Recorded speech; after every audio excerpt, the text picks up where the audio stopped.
Welcome back, guys. Sean the Magic the Gathering guy, who's now switched his name to Moxman under some recommendations of people I know, saying it'll be easier to remember.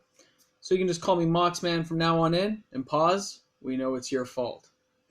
All right, guys. We're going to follow up on a couple of things that I think we'd all like to know about. Number one, MOXES. Since we're going with a new title and a new change to the channel, you guys, of course, will always remember Sean the Magic the Gathering guy, but we'll switch to Moxman. It'll make it a little bit, or MTG Moxman, make it a little bit easier for people to remember, and for those who may pop into the channel. Maybe we'll get a few more subscribers. Who knows? If I do, we know who to blame. So we're going to recap a couple things. First off, how's everyone doing? We're having a good day, relaxed, chilled out. I'm feeling very relaxed, don't worry. I feel like there's a lot to catch up on. I've been trying to catch up on my readings and check some of the boards and messages and answer, the 5,000 emails I get a day, which is just getting ridiculous, guys. But I would just like to bring it to your attention. Mox Amber is starting to slow in its loss. It was losing up like $1.50 a week the last few weeks, and it's slowing down to like 70 cents, 60 cents. The end is coming where it's going to go as low as it's going to go. It's going to hit its base bottom, which I think will actually hit around the $9, $10 mark US. I hope it goes lower, but I'm not betting on it at this point just because I thought the decrease would be faster as we get closer to it rotating out. I haven't picked any more up. I'm waiting for it to rotate out and see what happens. If it starts to climb, I'll probably just grab some on the upside. I know that's bad, but I understand. Or it continues to fall, which is better for me because I'd rather be paying $4 or $5 for each one. For those of you who are new to the channel, I'm big on MOXES. Any type of MOX. Even Chrome. Think about it this way, guys. Chrome, which was like the most unfavored MOX for the longest time, is still like a $30 card. History repeats itself, guys. These cards are going down. Eventually, they will have an upside. Okay, we've talked about some of the combinations in the past, just with Ren and 6 and stuff. And it is going to have a use, so better to get used to it now. And if you want some, grab some now. If you're new to the channel, listen to me. Grab some Mach Stanley. At least a play set for yourself now. If you can afford it, get 2 play sets. Hit up your local LGS. They're probably a few bucks cheaper than eBay, is what I've been noticing. I'm just going to wait and see if they go a smidgen lower. I have enough that it's not going to matter either way. So, all right. Mach Stanley. I know. Mach Stanley, guys. Great card. Still has Suspend 3. We know this is a huge drawback for this card. Suspend 2 would have been much more usable, especially in a modern format. But there are lots of ways, especially if you can get enough of them out quick enough. And I mean not cast, just out.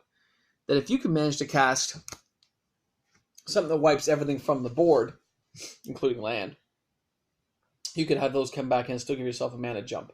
It will have uses. It's going to have a deck built around it, though, which makes it difficult to use. Not impossible. Difficult. So Mach Stanley going forward is going to go to the $5 mark. I have not bought any. I got 3 in the boxes you guys have seen me open. But it is not going to be some amazing card. Maybe later on, but not now. So there's no reason to jump on that card at all, guys. Like, just sit on it, wait on it. Don't stress. It's not going to go anywhere. Figure it out. It's going to be thumbs okay, just not now. It will be a buy recommendation at some point, but not now. And since there's only, a few of you actually listen, watch, and comment on my channel, this information is all private just for you. All right? But it's definitely not a grab now. Now, the other MOXES. It was funny. I'm just going to complain a minute about Rudy. And I'm just picking on you, Rudy, because you deserve it. You had a video this week which caught my eye. It made me watch the whole thing because it caught my eye, saying in the title, collector's edition cards are now legal. So, of course, I watched the video from front to end. Nowhere in there. And then I check all these boards and stuff like, oh, maybe something happened. No. It was total BS. No. The cards never became legal. Nothing ever changed. They're available in some formats to be used for gameplay, depending on which tournament and stuff you're at. But they're not, guys. Nothing has changed. The prices aren't going to spike. Nothing. Sorry, yawn. Always yawn. So I look at that and I say, that's false advertising. False advertising.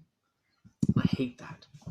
So MOXES in general, especially collector edition, their value has still jumped tenfold from where it was when I actually picked up a playset, I think, for $50 for all the artifacts from that set. But that doesn't mean they don't have value as usual, guys. You know, it's still a limited set. 7,000 sets made for collector edition, 5,000 for international. That's 13,000 complete sets made. And we all know there's a lot less than that left in the world now because edges have been clipped on some and all kinds of crazy stuff has happened in the past, rebacks and all that. So how many complete sets can be made? Who knows? But they have value, along with your regular MOXES, which of course have value. I have some back here on the shelf somewhere. Let me get one for you here. Yeah, I have an extra MOX Emerald here. Now, I've talked about this before.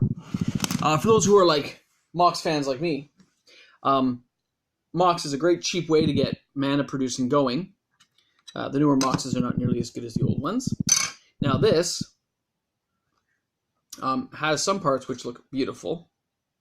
Like when you see the bottom here, it is crisp, it is white, but the back is rough. It's got some creasing up here that you can't really see.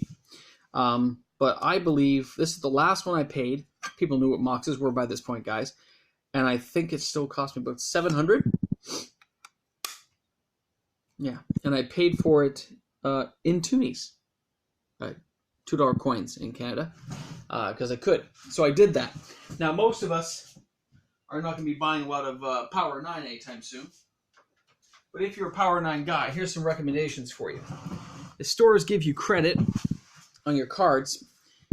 Take some of that credit, because you usually get a bonus for trading in.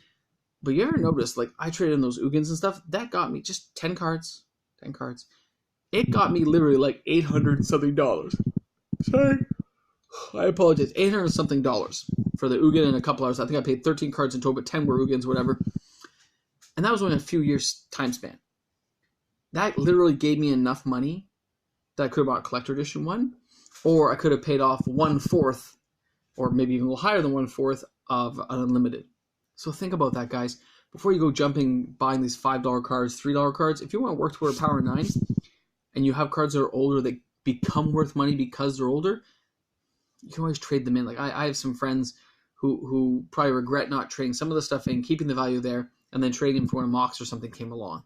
Because you can, guys. Anyway, just some of the stuff that caught my eye, and I said, you know, we're going to talk about MOXes today just because they are awesome. They're part of what make the game, to me, still very attractive when I look at that. But Mach Stanley is definitely not going to be the go-to MOX. Diamond MOX is the best one kind of available. Opal is amazing too. Chrome, weak. These are weaker. Ridiculous, but it's the way it is. So please keep that in mind when you're talking about this kind of stuff, guys. You're thinking about it. Still pick some up. They're going to be worth it. If you want to work towards some Power of 9, save up the trade-in value until you can afford to get one, assuming you know your LGS isn't going out of business anytime soon, and they're one of the bigger stores that's going to be around and has these type of cards in stock. Or bring in enough all at once that you can trade for one and pay maybe a little bit of cash. All right? This is Sean the Magic the Gathering guy, Mox Man here to say, tune in. We got another one coming up. I'm going to do a little opening next on the next video, and I hope everyone's having a great one, okay? Mox Man out. Have a great one. Big shout out to all my regular peeps. Thanks a lot, guys. Cheers. I know I haven't been around for a while. I'm sorry, guys. Been busy. You know how it goes. But Mox conversation important. Value going down. Hold. Wait and buy later. Just like another month. All right. Cheers, guys.